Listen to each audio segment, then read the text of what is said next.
Welcome to the San Ramon Valley Democratic Club. My name is Brody Hill. I serve as president, and I'm here with Rick Adler, our vice president, and Cecilia Manalga, our board member and Zoom administrator. We just had our county and primary elections on June 7th. We are thrilled that Dinah Becton won as district attorney. She was endorsed by our club and the Democratic Party of Contra Costa County. Another endorsed candidate who won was Sally Lieber for Board of Equalization, District 2. And although we were disappointed that Ben Terrio for sheriff and Floyd Andrews for clerk recorder did not win, we congratulate them on great campaigns. I think they each got about 40%, which is amazing for someone who has not served on any other committees or elected officials. Our other endorsed candidates who won the primary and will go on to the November general election are Congressman Mark DeSaulnier, Congressman Eric Swalwell, and Assembly Member Rebecca Bauer-Can. And thank you to the 17 volunteers from our club who walked their neighborhoods or other neighborhoods in Danville or San Ramon and distributed to the homes of Democrats door hangers, which listed our endorsed candidates of the Democratic Party of Contra Costa County, and door hangers for Ben Terrio for sheriff. Each volunteer covered about 100 homes, if not more. So thank you again to our club's volunteers. This month is Pride Month, and we recognize the valuable contributions of LGBTQ individuals across America. And we reaffirm our commitment to standing in solidarity with LGBTQ Americans in their ongoing struggle against discrimination and injustice. There's a San Francisco Pride Parade is on Sunday on June 26th, and there's even a Pride Parade in Clayton this Saturday at 10 o'clock. And speaking of parades, please join us as we walk in Danville's 4th of July parade. It begins at 9 o'clock a.m. and we meet on Harts Avenue just south of the San Ramon Valley High School. Look for us. We have a 9-foot banner that states San Ramon Valley Democratic Club and a 6-foot banner that reads, "Get big money out of politics." The parade's about 1 mile, and guess what? We will have our after parade get together at Karen Beck's home on Remington Drive. Thank you, Karen. It's almost across the street from the Danville and Livery shopping area. Look for details in our SRVDC emails. And I mentioned that one of our banner states get money out of politics. And that's a good lead to 2 legislative bills that try to thwart the power of dark money. Our state and democracy are imperiled when voters don't know who really supports and opposes California ballot measures while being misled by deceptive ads from wealthy interests. Assembly Bill 1416 would place on the physical ballot the top funders in favor of the initiative and the top funders against the initiative. So it'll give people information right on their ballot.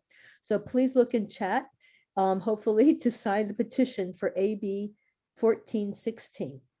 Then there's Senate Bill 1316. It will make the disclosure of funders easier to read on video and television ads. Right now, it's really, really tiny on the bottom.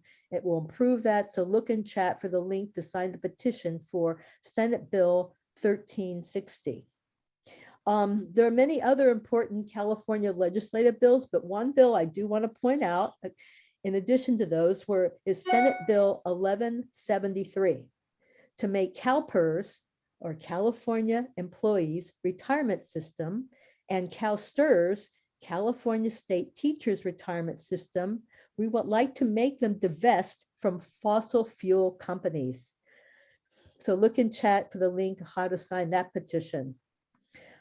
This past Sunday, June 19th, was Juneteenth, and Monday was the second year it was a federal holiday. As you know, Lincoln declared slaves were emancipated in the slave states of the Civil War, but Texas was not really part of the Civil War, and so it was not until 2 years later that federal troops reached Texas to free the slaves. Juneteenth is a day of celebration, but it's also a day to reflect on how far we still have to go as a nation. To this day, we all do not have the same freedoms. We see systemic racism pervade all of our nation's institutions, from our justice system to rampant voter suppression. efforts and to historical housing and banking policies that have intentionally excluded them. And our club is trying to bring speakers who can educate us. On August 1st, 2020, we had a Black Lives Matter meeting with four women of color speaking about what conversations we all need to have. And just about 1 year ago, on July 22nd, 2021, we were able to bring you Dr. William Darity of Duke University, speaking on reparations. And on January 27th of this year, we had Dr. Erwin Chemerinsky, who spoke about his book, Presumed Guilty, which details the long history of Jim Crow laws and how the Supreme Court supported these terrible laws.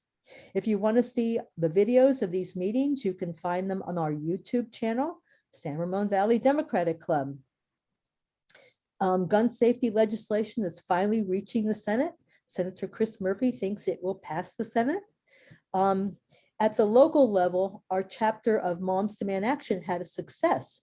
They spoke at the Walnut Creek City Council, which not only listened to them, but passed a safe storage ordinance. In other words, safe storage of guns.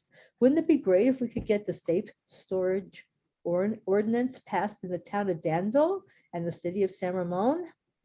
Of course, what we really need to see is something like what Senator Feinstein wrote and got passed in 1994, an assault weapons ban. When it was in place from 1994 to 2004, gun massacres declined by 37% compared with a decade before. After the ban expired, the number of massacres rose by 183%.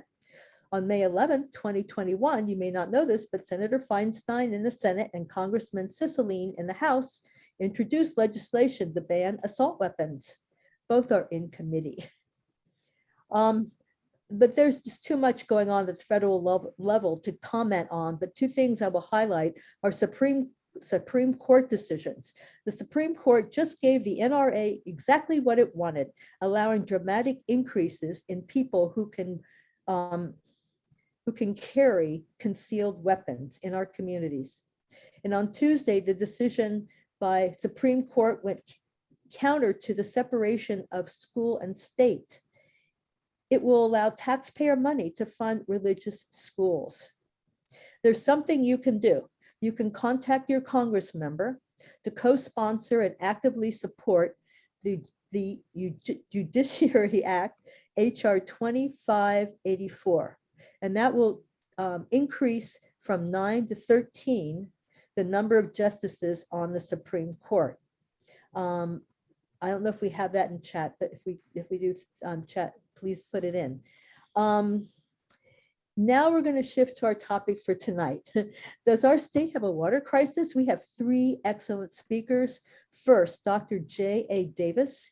He grew up near the shore of Lake Michigan, polluted by Pcbs and other chemicals. Perhaps living there motivated him to get his PhD in ecology at the University of California, Davis in 1997. Dr. Davis is now the lead scientist of the Regional Monitoring Program for Water Quality in San Francisco Bay. He is also a lead scientist who surveys contaminants in fish across California for a monitoring program of the California State Water Resource Control Board. And he's also the co-director of the San Francisco Estuary Institute's Clean Water Program. Tonight, he speaks on water quality in San Francisco Bay, 50 years after the Clean Water Act. Thank you, Dr. Davis, for being here. Thanks for inviting me. I need the host to enable screen sharing. Ah, yes. Can you hear me okay? Yes. Good. Yeah. I think Cecilia's doing that now. Cecilia, were you able to give him screen sharing abilities? Yes, hold on just a second. I'm trying to find you. Just a second. Okay. Oh, yeah, here he is. Yeah. Okay, let's see if I can. There you go. Okay, you've got it. Okay. All right.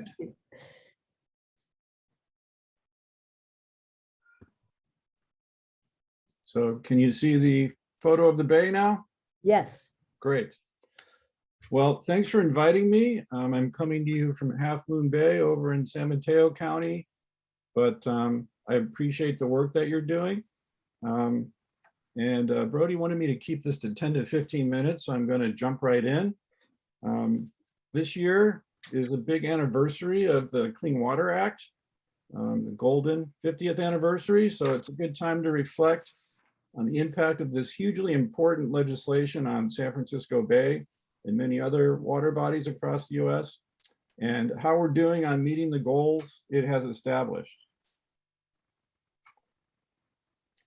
Some of today's water quality problems have deep roots in history, so I'm going to start with a very quick review of 180 years of water quality in the Bay. I'm using this semi-quantitative timeline and a simple scale of good, fair, poor for water quality. The timeline begins with clean water and a profusion of wildlife in the 1840s. Then things began to go downhill pretty quickly. The gold rush brought a rapid influx of people and began the flow of invasive species, one of the problems that the Bay and Delta are faced with still today.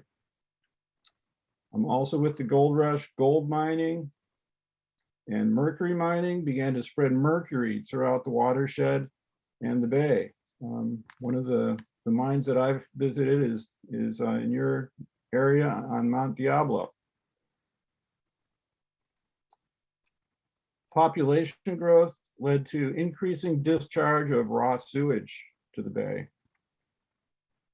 Periodically, the Bay experiences oil spills, which cause significant short-term degradation of water quality. The largest spill in the Bay's history occurred in 1937. By 1941, a report by the municipalities in the East Bay concluded that Bay water quality was obnoxiously and notoriously foul and an affront to civic pride and common decency.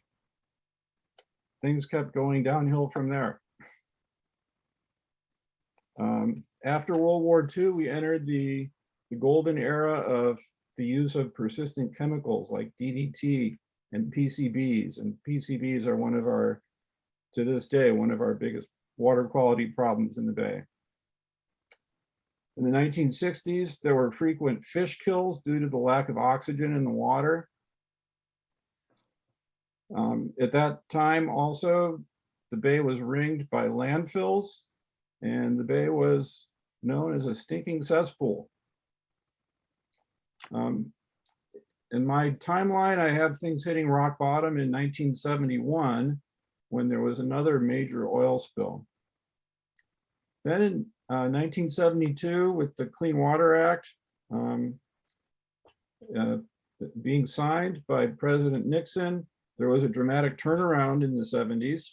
And the act provided not only a regulatory framework that has served us well, but also the investment of billions of dollars in a massive public works program to provide sewage treatment. And this investment really transformed Bay water quality. There were also federal bans on the sale and use of DDTs and PCBs and other persistent chemicals, and these were important turning points as well. As far as I'm concerned, another major milestone was 1986, when I took a job at the SFEI, the San Francisco Estuary Institute, where I'm still working today. Since the sewage treatment upgrades and since I began studying the estuary, we've been on a bit of a plateau in terms of water quality, leading to the present. Conditions are fair to good. We have climbed part of the way back toward a clean Bay, but we're not there yet. Load reduction goals are generally being met, with one major exception: urban runoff. Municipal stormwater is the pollutant pathway that's the biggest controllable obstacle to recovery from legacy contamination. Where are we going to go from here? Without continued investment and effort, we're likely to stay on the plateau.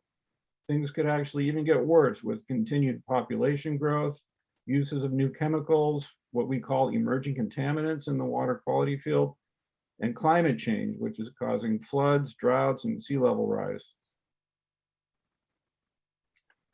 Now I'd like to provide a closer look at some of the recent data on water quality in the Bay. And Brody mentioned my focus on fish contamination, so I'm going to focus on that. But one of the products of the Clean Water Act in the Bay Area is a world-class monitoring program, the Regional Monitoring Program for Water Quality in San Francisco Bay.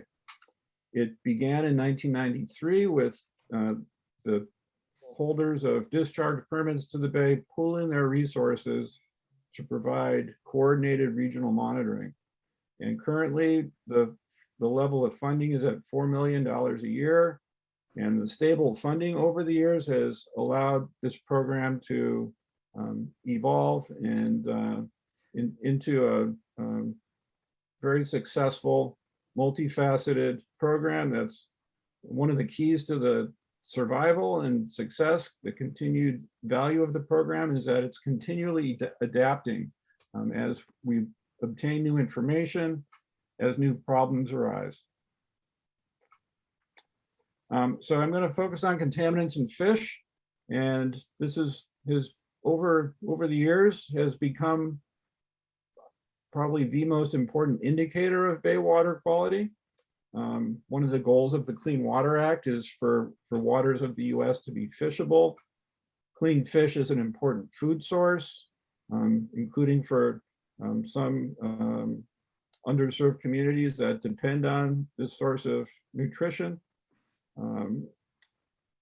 The fish monitoring data that we obtain in the regional monitoring program drive the cleanup plans and the fish consumption advisory for the Bay. So they're important data.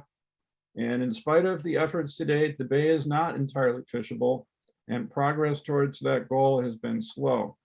And legacy contamination of Bay sediment due to primarily mercury and Pcbs is the primary problem. But the RMP is a world-class monitoring program, and as one key element of it, the Bay has one of the best fish contamination monitoring programs in California or in the US. We've just in 2019 completed our 8th round of sport fish monitoring throughout the Bay. We do the monitoring on a 5-year cycle. In 2019, we sampled 13 locations and collected data on 16 species. Over 1,300 fish were included in the samples, and we look at many contaminants, but there are still some gaps. The Bay is a big place and we can't quite cover everything. But to show you some of the data, these are the data for mercury and those 16 species that I mentioned. Along the bottom part of the chart, the concentrations are shown, and the dots on the graph show individual samples, and the bars show the average concentrations. And the lines show guidelines that are used to develop fish consumption advice. The yellow and the blue lines, and then the pink line is the cleanup goal, the water quality objective from the Water Quality Control Board. So many species have average concentrations that are well above thresholds. One of the important ones for mercury is striped bass. It's a very popular species for consumption. It's our key indicator for mercury in the Bay, and the average concentration there is well above the cleanup goal, and also in the range where the advisory calls for no consumption by the sensitive population, which is women of childbearing age and children. To make matters worse, these concentrations in striped bass have been at that very level for the last 50 years. We have data going back 50 years, and the concentrations have not changed. Unfortunately, mercury is a tough problem. Improvement's going to be slow due to the regional nature of the problem. Mercury's been spread across our landscape. It's throughout Bay sediment. So the cat's kind of out of the bag with mercury, and it's a tough problem. The next contaminant I'm going to talk about is Pcbs, which is the second biggest contaminant of concern in Bay fish. And these are the data for PCBs. Here, the cleanup goal is the blue line at the bottom. And then the fish advisory thresholds are the yellow and the pink line. And again, many species have concentrations, average concentrations well above these thresholds. For PCBs, there are some signs of decline. And because we think the problem is due to a combination of continuing inputs and contaminated sediment, there's hope that we could reduce concentrations of PCBs in some of our fish species. And then the last graph I'm going to show is for PFAS, which is part of a family of chemicals called PFAS. They've been receiving a lot of attention lately. They're known as forever chemicals. They don't degrade in the environment. And this is in the category of emerging contaminants, things that we've only been monitoring these chemicals for about 10 years when we started to understand that they're out there and that they're at levels of potential concern. In 2019, we generated a relatively limited data set compared to the mercury and PCBs, but the limited data show that this new chemical of concern is also persisting over time at levels near or above thresholds established by other states. California doesn't have a threshold for this contaminant yet, but the levels do seem to be of concern. So in conclusion, we've made a lot of progress, but we're not there yet in terms of reaching our goals for clean water. The Clean Water Act continues to provide a good foundation for getting there. Key elements of a path to a cleaner future include investing in infrastructure. Stormwater I mentioned as a big obstacle, but continuing to invest in sewage collection and treatment plants, following through on the existing cleanup plans and regulations, and detecting and preventing emerging problems. I want to say a quick word about my organization, the San Francisco Estuary Institute. Our mission is to deliver visionary science that empowers people to revitalize nature in our communities.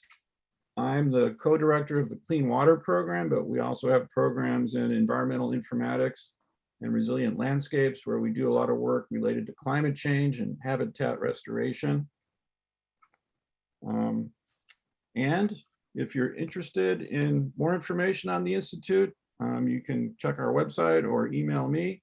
I also want to mention that we're starting a donor fundraising initiative.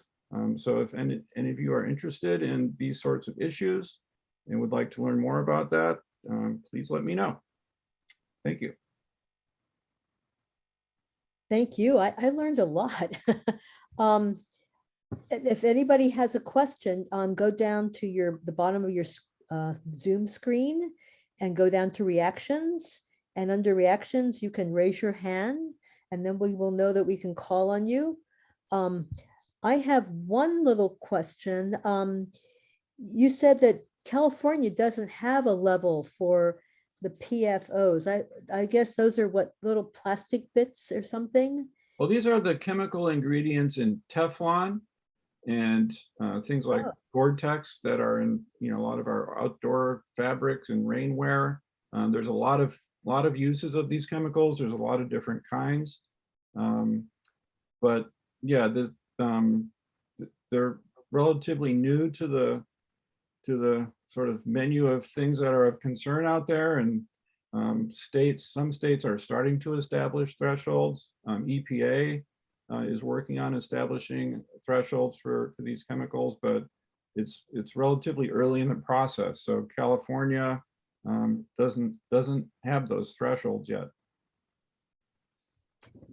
What am I thinking of when plastic degrades? So it's just so tiny that it gets into our food and everything. What is that called? Well, there's a lot of things in plastics, but microplastic is a big concern lately, and that's actually SFEI has been a leader in studying microplastics in the environment. We did a big study that we were able to do with some funding from the regional monitoring program, but also a big grant from the Moore Foundation. And we did a big survey looking in water and sediment and fish in the bay, and found levels of concern. We found that stormwater is also a big pathway for microplastics to get to the bay, and those microplastics are mainly tire particles. So this is a sort of new and growing area of work for us, and then also this has led to, we've been part of the cutting edge of this work, which is leading to more and more work. There's also a lot of concern about the chemicals in tires these days, and this is another part of our emerging contaminant work.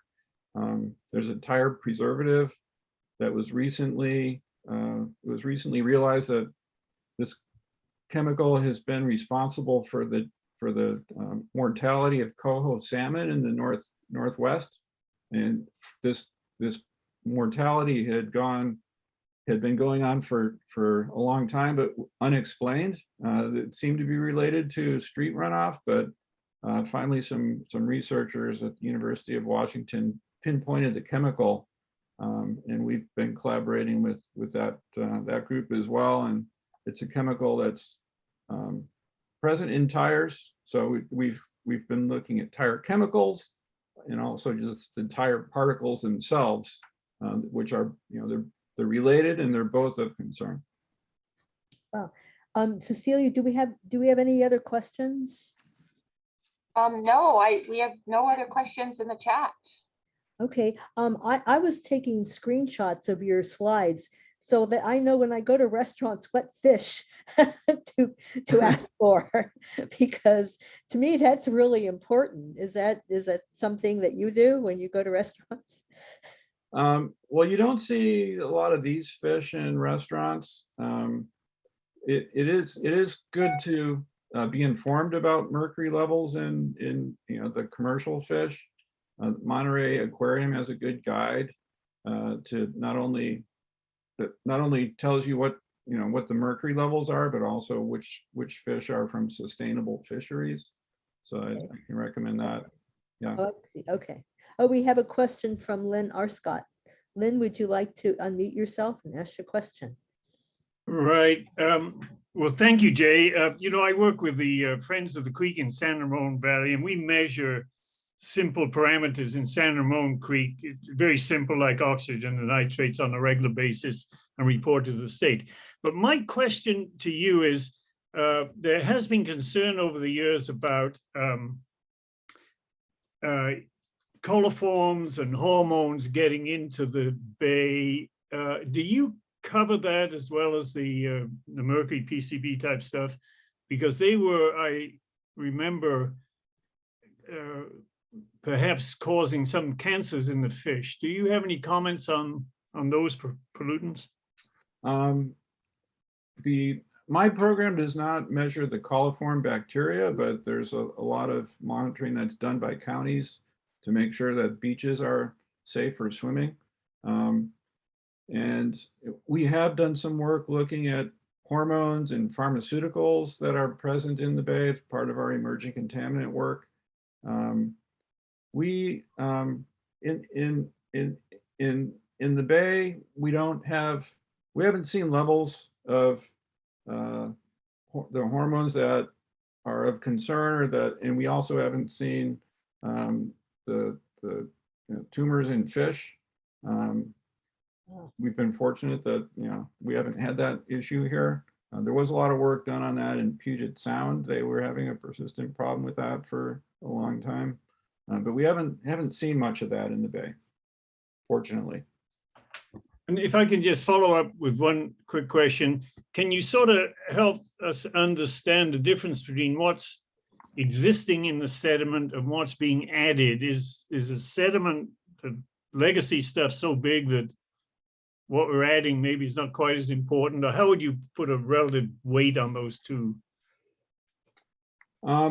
sources? It's a key question that we're still trying to do studies to figure out. I think for mercury, most of the mercury that we see in fish we've done studies that suggest that it's coming from the mining, the legacy mining material that's in sediment already.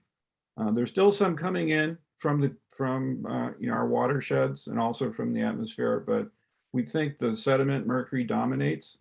For PCBs, we think it's a combination. There's a lot already out there, but there's still, in some places, really high levels coming in stormwater, and they're coming from properties that have super high levels. So for PCBs, there's still some low-hanging fruit out there that we think if we can clean those up and shut down those sources, that at least in some places, we would see the PCBs in bay fish go down. Well, thank you so much, Jay. We really appreciate you coming and speaking. It's been very informative, so thank you very much. My pleasure. Thank you. And I'm going to turn it over to Rick Adler to introduce our next speaker. Thanks, Brody, very much. I appreciate it. Thanks for another great month of informative speakers that you've arranged for us to hear tonight. Our next speaker is Chris Austin, who is the founder and publisher of the independent and reader-supported website and blog called Maven's Notebook, for which she has earned a particularly stellar reputation among the state's agricultural, environmental, and water stakeholders for really unbiased, complete, timely, and accurate news to the people that tune in. For more than 15 years, she has aggregated water news from multiple websites. In 2016, Chris was recognized by online news agency Environmental and Energy Publishing as one of the 9 Californians who play a key role in water policy. And then in 2015, her work was recognized with a scientific journalism award from the California, Nevada chapter of the American Fisheries Society and a merit award from the California Water Policy Conference. So thanks very much for being here, Chris, and we look forward to hearing from you. All right. Hey, it's good to be here. I'm going to put a whole bunch of links in the chat right now because I'm going to speak and not pay attention to the chat. Really great to be here. And before I get started, it was really great to hear the updates on the work that you're doing. I am like-minded politically, shall we say, and I'm very conscious that my parents in their 90s with their MAGA hats that don't watch NFL football anymore, but they vote. My mom is in a walker, she's in a wheelchair. I mean, Trump said, don't vote by mail. She's voted by mail for like a couple decades, but he says, don't vote by mail. So she drug herself to the polls so she could vote.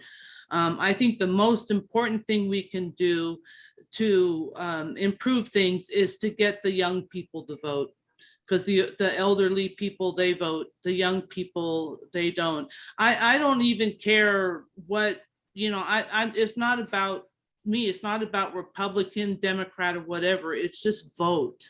Because I honestly believe if everyone voted, then I think there's more good people, good-hearted people that want an inclusive society in our country than those that don't. And if everybody voted, I believe that it would reflect that.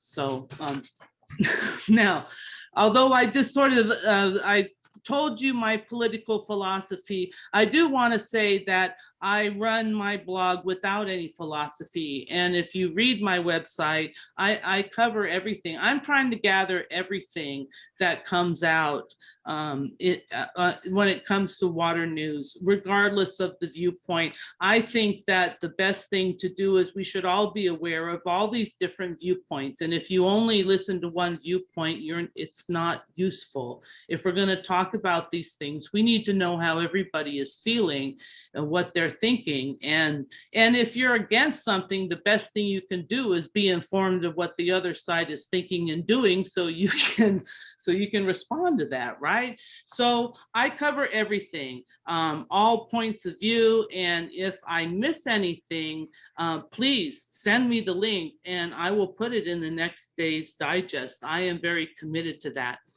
Okay, I want to share my screen. Am I able to do that? Oh, it looks like I can. Okay. I put together a couple slides. I haven't really rehearsed this, so I am going to sort of wing it a little bit here, but okay. Why won't you let me a slideshow? Okay, here we go. Okay.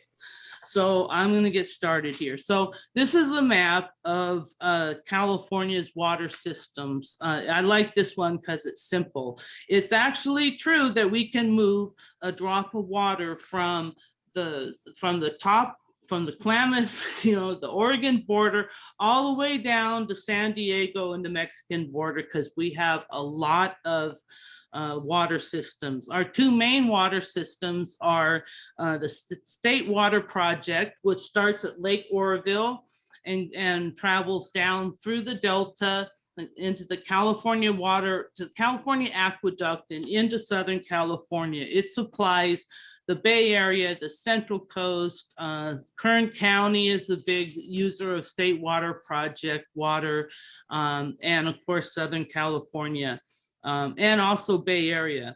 The Central Valley Project goes from Shasta Reservoir, and it has a couple of different divisions to it. It's primarily agriculture, but it does serve some municipal water. In terms of the Bay Area, you also have the Mccollumy Aqueduct, which is E.B. Mudd's system, which brings water down from the foothills and Pardee and Comanche Reservoir into E.B. Mudd's system, and the Hetch Hetchy Reservoir, or the Hetch Hetchy system, which supplies San Francisco. Now, in terms of the Bay Area, depending on where you are, you could be having any mix of these water sources: Hetch Hetchy, Mccollumy, State Water Project, the Central Valley Project. Some draw directly from the Delta, and there's groundwater, and there's also rain-fed reservoirs, and that's mainly Marin. Depending on where you're at, you're going to have a mix of these sources. So this is the Bay Area water districts, and I'm going to go through these. I know where you are at, it's probably Zone 7 and E.B. Mudd, but I'm going to talk briefly and give you trivia on what I know about all of these agencies. So Zone 7 is State Water Project. I looked at their website and they said that they use 20% groundwater and 80% State Water Project. That's what I got from their website. I've actually heard that they're much more State Water Project dependent than that, and that the groundwater isn't that usable, but that's what they said on their website. Now, an interesting thing that I know, and I actually did confirm a few years ago, is that in Livermore, there's actually an ordinance, at least there was a few years ago, that if a developer came in to build a bunch of homes, that there had to be a set aside for wineries, for grapes, for wineries, and they had to set aside land and water for that. And I actually confirmed that that was actually in force at least about 4 years ago when I was talking to someone from there, which means that, I mean, and it's my understanding that the vineyards in Livermore don't like the groundwater. It's too mineralized, so they need State Water Project. So when you're building in Livermore, you're actually hardening your demand for imported water. I don't know if that's the case, but it was the case 4 years ago. So it's, you know, maybe you might want to look in to see if that's still the case. Now, You also might get water from East Bay Municipal Utilities District, or EBMUD. They draw water from the Mccollumy Aqueduct, and they also, a dry year like this year, they get a supply from the Sacramento American River System through the Freeport project. And the one thing I want to point out about EBMUD is that they've been really a great partner and very successful in restoring and maintaining salmon populations on the Mccollumy River. Now, they had to do this because, of course, there was a lawsuit, and they had, but as what happens when these lawsuits get settled, they actually hired a biologist, and they do a lot of work on the Mccollumy River, and that salmon run is actually one of the more productive salmon runs that we have here, you know, coming out of the Delta. It's actually in really good shape. And that's because EBMUD is a partner in this restoration. So I just want you all to be aware of that. Contra Costa Water District is another one, and they draw water from the Delta under their own water rights, and they also have water coming from the Central Valley Project. They also own and manage Los Vaqueros Reservoir, and I like Contra Costa Water District because I think they're pretty plucky. When they built Los Vaqueros, it was a federal project, and then they wanted to raise the dam, and they weren't getting much, you know, federal money for that goes really, really slow. So they went out and they made a case to their own population that they wanted to raise this dam, and they raised their own money and they raised the dam. At that time, when they were doing that dam raise, they went and they asked other water agencies in the area, do you want to partner on this project and get some of the water in the dam raise? And I think they had few, if any, takers on that. And then the 2014 drought hit, and things were really desperate in the East Bay for water. And the people at Contra Costa Water made deals with people to get water out of their reservoir at cost. They didn't mark it up. They didn't say, well, you should have been in our dam project in the beginning. No, they were actually really cool about it. They shared their water. They're just nice people over there. Marguerite Patil, I've seen her all over the place. I think they do a really good job of managing their resources. So I like them there. Then there's the Santa Clara Valley Water District, or Valley Water. What's interesting about them is they're a state water project, Central Valley project, and they have groundwater, and even a small sliver of their area is served by the Hetch Hetchy system. So they kind of got their hands in everywhere. They're in some bad times right now, because one of the things is, well, there's no water coming from State Water Project or Central Valley Project except health and safety needs. Their main reservoir is undergoing seismic retrofit, so it's been drained. But the one thing that they do have is groundwater. And I think it's really interesting to note that the Valley Water District has been managing their groundwater sustainably since the 1920s, when subsidence was first a problem in San Jose. And they came up with a management plan. And when the state passed the Sustainable Groundwater Management Act, they left a way open for areas that had been managed, that had a plan to manage their groundwater sustainably and had been doing that.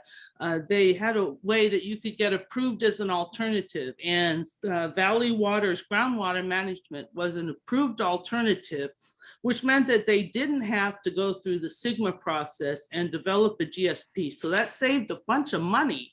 And it meant that they were doing what they should have been doing in the first place. So that good stuff going on at Valley Water too. So that's kind of my trivia on East Bay water districts. Okay. So now I want to kind of put a little bit of context of this. So the State Water Project serves about 33% of the Bay Area's supply. Let's see, this is where I want to be. Okay, So the delta is where, this is the delta here in here in the middle. You have water coming down from the north, the Sacramento River. The San Joaquin River is coming into the delta from the south. They meet in the delta and they flow out to the San Francisco Bay. At least that's what they're supposed to do. The delta is an estuary. It's also the largest estuary on the West Coast. It's home to 750 different species of fish and wildlife and native plants. It was formerly tidal and freshwater marsh, but it's been drained and reclaimed for farming in the gold rush days, and it's still primarily used for farming. There's about 1,100 miles of levees protecting 50 islands in the delta. It's also home to the federal Central Valley Project and State Water Project pumping facilities. What's really key to the delta is that we have the water coming from the north and the water coming from the south, and it's got to go out. And then we have, the delta is connected to the bay, so that's salt water, and there's tides. And so we have salt water pushing into the delta 2 times a day. So we need to have fresh water flowing from the rivers to keep that salt water out. Otherwise, if there isn't any fresh water, then the tide's going to push the salt water in. And that's why you may have heard that there is a barrier at Frank's Tract. That is to help keep the salt out of the delta.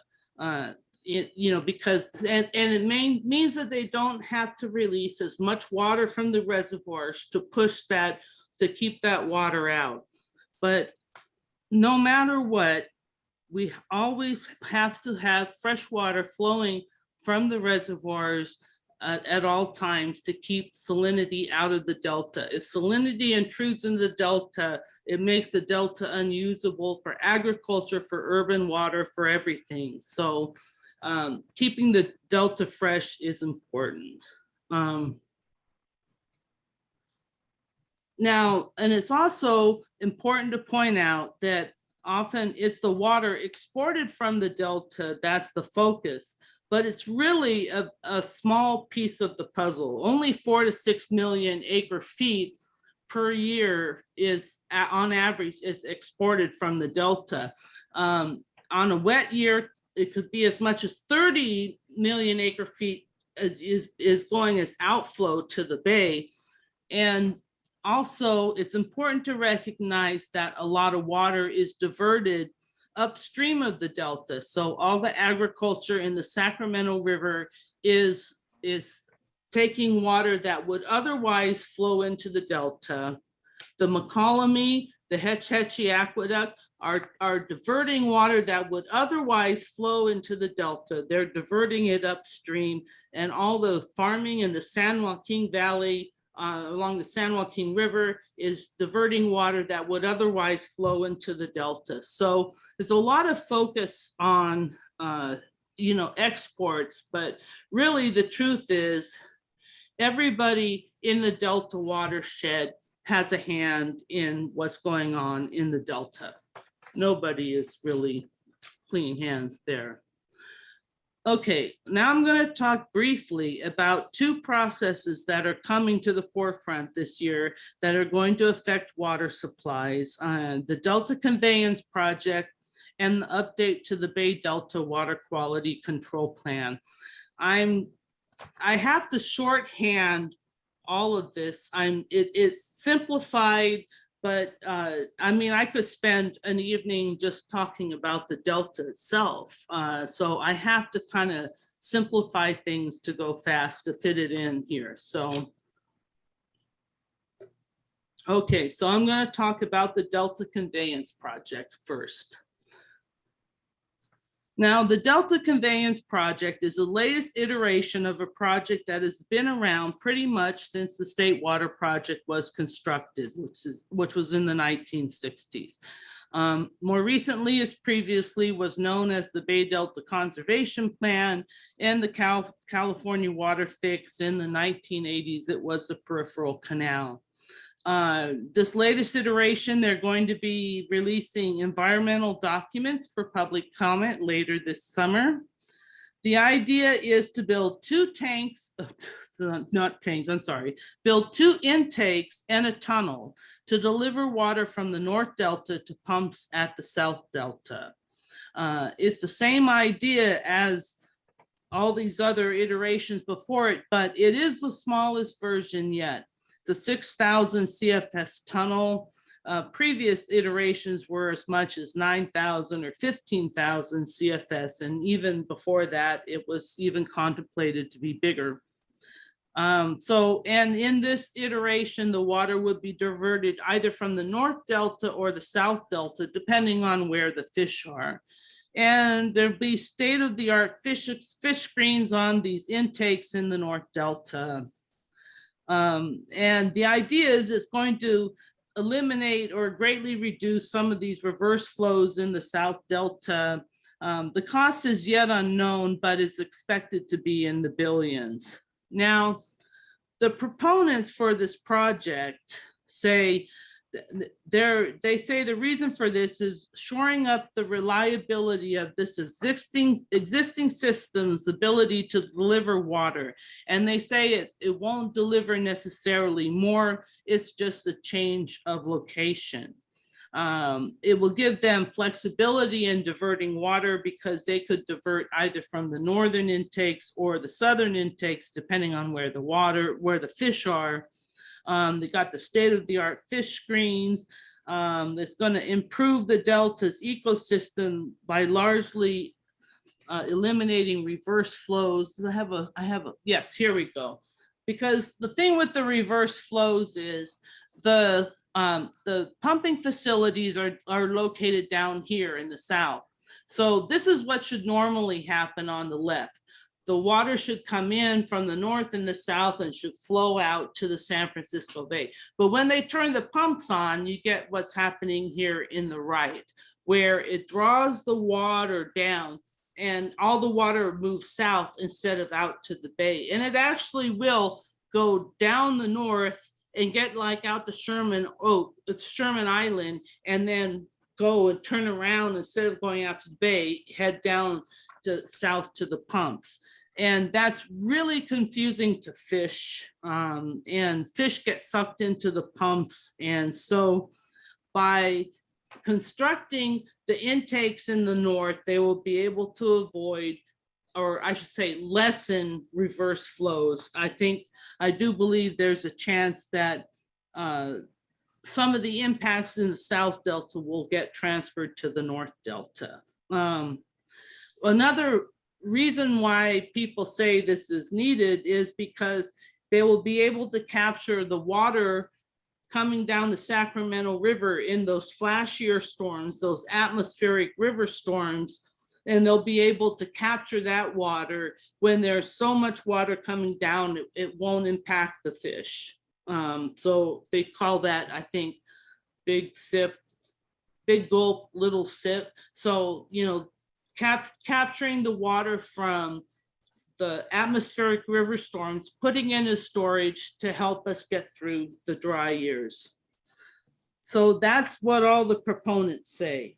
The opposition says that, you know, by removing fresh flows from the Delta before, you know, the water now flows through the Delta's channels, but you're going to take that water out, you're going to be depriving the Delta of freshwater flows.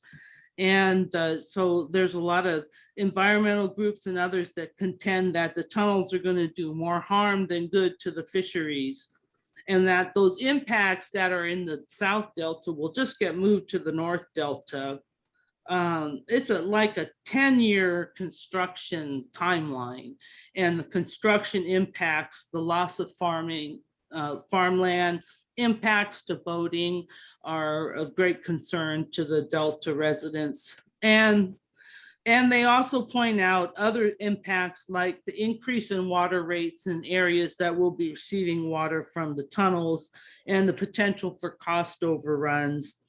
And they, you know, there's a lot of discussion about Delta levees, and a lot of people talk about Delta levees being fragile, but the people that live there contend that the levee system is more sturdy than other people would have you believe. Some levees are better than other levees. I'll just say that. There are big levees that are very sturdy and rebuilt, especially like around Jones Tract, but there are others that are not so sturdy. And the problem with the levees is that if the levee collapses, like in an earthquake or in a storm, or just because sometimes levees just fail, it can flood Delta Islands. And depending on how many levees fail, like in a seismic earthquake, perhaps many of them might fail and there might be a lot of islands flooding, and that's going to be a real problem for water supply. Could potentially, in such a situation, could make it impossible to have water supply for 6 months to 2 years being exported from the Delta. It depends on who you ask.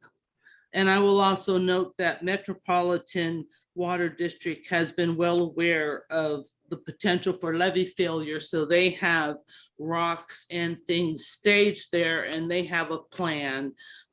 So I think realistically, it wouldn't be 2 years. It might be 6 months.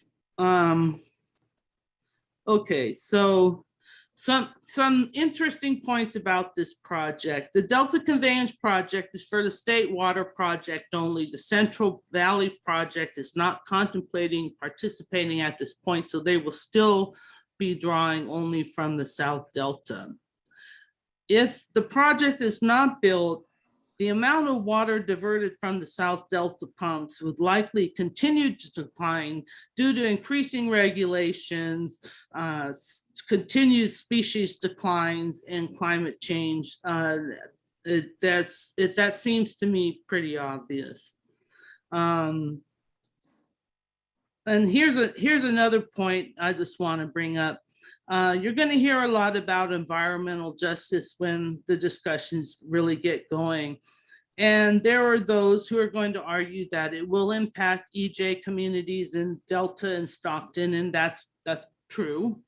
However, as I see it, you could also argue that not exporting that water to the Central Valley for irrigation will impact the disadvantaged communities, largely made up of farm workers that depend on agriculture for a living. And I mean, and if you wanted to go an extra lay, you could say, if you stop exporting water to Southern California altogether and you made it a dry and dusty place, then that means people with the means to leave would leave, and Southern California would essentially become a large slum. So I think you could take that pie and slice it any way, depending on what you want, which point of view you want to impress. Another thing, we talk a lot about collaboration in California water. And I mean, no doubt, collaborating and working together can solve a lot of our California's water problems. And I mean, we've really seen that happen. But when it comes to this Delta Conveyance project, the collaboration is not really possible. Either you're going to build the tunnel or you're not going to build the tunnel. You can't half build the tunnel. And I could tell you that there isn't anything you could put on the table that would make the people in the Delta like this project at all. They're pretty much uniformly against it. And that's, they just don't want the tunnel at all. And so either you're going to build it or you're not going to build it. And it's not really a compromise or collaboration situation as I see. Now, the Department of Water Resources has been highly criticized in their past processes for not working with folks in the Delta. So they certainly did take a different tack this time around with the Delta Conveyance project. They formed a stakeholder engagement committee of folks that are in the Delta. And as they designed the project, they gathered feedback from them on the impacts and what, you know, how they viewed it. And so that did result in some changes to the project that does lessen the impacts on the Delta. And the department is also putting in place a community benefits program to provide other benefits to the Delta people, that such as expanding internet access in the Delta. And so they have really done a lot more this time around in reaching out to the Delta community. However, that does not mean that the people in the Delta like it any better. And I'm sure if you said, well, okay, we're not going to build the tunnels and you don't get expanded internet access, they'd probably be just fine with that. Just take your tunnel and go away. So just so you understand what's happening. So that is the Delta Conveyance project that's going to be coming out. It is an important project to people who depend on the state water project. Now I'm going to go really briefly through this last process, which is coming up, and I'm really oversimplifying here. My apologies, but I know I can't go on forever, and I could, believe me, because it's water stuff. So the State Water Board is working on updating the Bay Delta Water Quality Control Plan.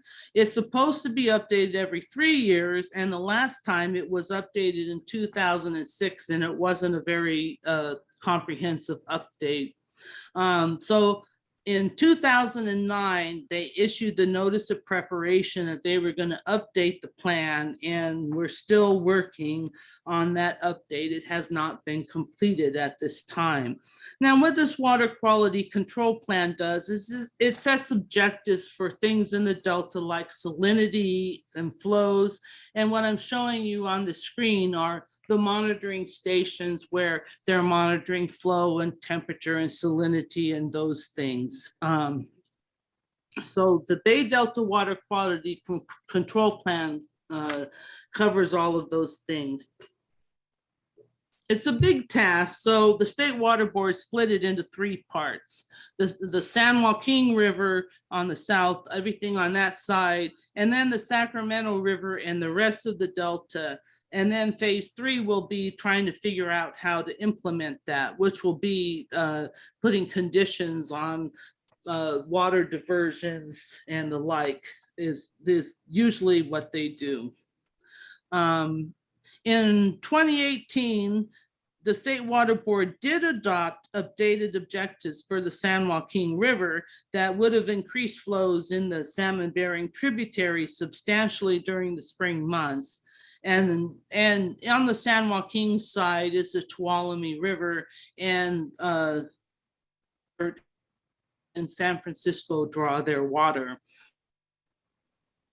So this would increase flows in the rivers during the spring months, which of course is when the snow melt is melting and when most of the water is coming down the mountain. So is highly controversial, and litigation ensued, and I'm sure it still is ongoing. At that adoption meeting in 2018, they talked about a process to develop a voluntary agreement among the water users on the Sacramento River and the San Joaquin River that would provide flows, habitat, money for science, and those sorts of things. Last year, the negotiations with the San Joaquin River users for such a voluntary agreement broke down. Earlier this year, parties on the Sacramento River developed an MOU for a voluntary agreement that roughly outlines what they have agreed to, which includes increased flows and habitat projects and a science program. The voluntary agreements are controversial. They will surely be litigated. They were largely developed without environmental organizations or environmental justice organizations' input. They're trying to bring them into the process now. What we'll see. The voluntary agreement is meant to be analyzed as an alternative. So when the State Water Board finishes their updated objectives for the Sacramento River. So theoretically, the State Water Board is going to decide how much flows need to be in the rivers, in the Sacramento River, and then they're going to compare this voluntary agreement to, you know, and model that to see how that compares to their approach. And if theoretically, if it's better, then that's what they would go with. But there's a whole set of analysis to go on the voluntary agreements. Okay, I think that was a lot of information I thought I tossed at you. And I know that the next speaker is going to have a lot more information for you, but I am happy to take questions or wait until our next speaker. You tell me. Thank you, Chris. That was just amazing. That is a lot of information. If we could, if you don't mind, if we could wait to have questions. And No while- problem. I'll Okay. hang on. I want to hear what our next speaker has to say. Rick, could you introduce our next speaker? I'd be I really happy to. need somebody to enable screen sharing for me. Let me stop mine. Yeah. Let me know when you're ready to go for the introduction. Okay, there we go. You should be able to share your screen. There you go. Okay, should be Okay. good. Okay, So- so let me Yeah, introduce our next speaker, Deidre Des Jardins, a researcher and director of California Water Research, where she has done research synthesis and policy analysis on the San Joaquin River and Sacramento Bay Delta. Deidre is educated in the physical sciences. She received a Bachelor of Science degree in physics from UC Santa Cruz. She did research at the Center for Nonlinear Studies of the Los Alamos Research Center. She's a graduate research fellow at the Advanced Computing Lab at the National Ames Research Center. And she became a researcher at a think tank at the Santa Fe Institute. She then pivoted to political organizing as the senior policy advisor at Move On Political Action. She has been doing independent research at the California Water Research for more than 10 years. So very happy to present our last speaker, Deidre Des Jardins. Thank you for being here.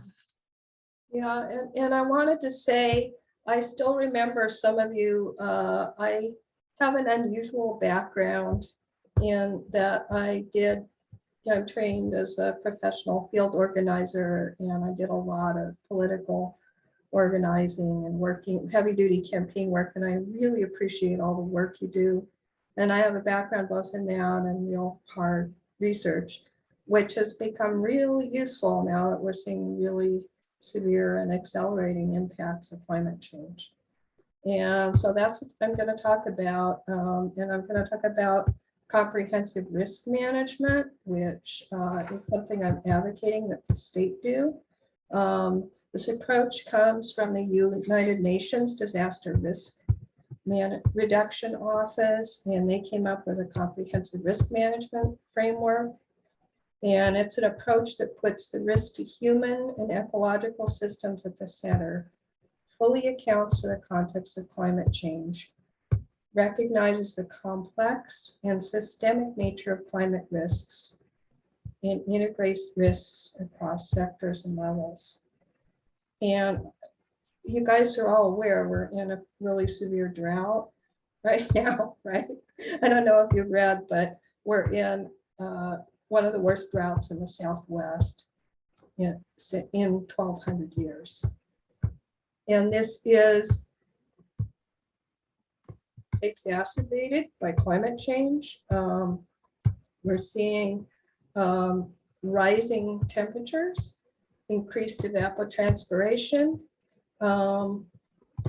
and soil drying, reduced runoff, wildfires, And boy, have we seen wildfires. 1 in 15 acres in the state has burned. So let me go. This is from my colleague, Mike Dettinger, at Cal Nevada Climate Adaptation Program. And this is a graph of reservoir storage for 28 reservoirs, Western reservoirs. You can see the graph here. But there's blue is the normal curve for reservoir storage. Yellow is the normal snowpack. And he started graphing this because we want to measure reservoirs plus snowpack. And you can see, you know, the snowpack never got very high this year and it just evaporated.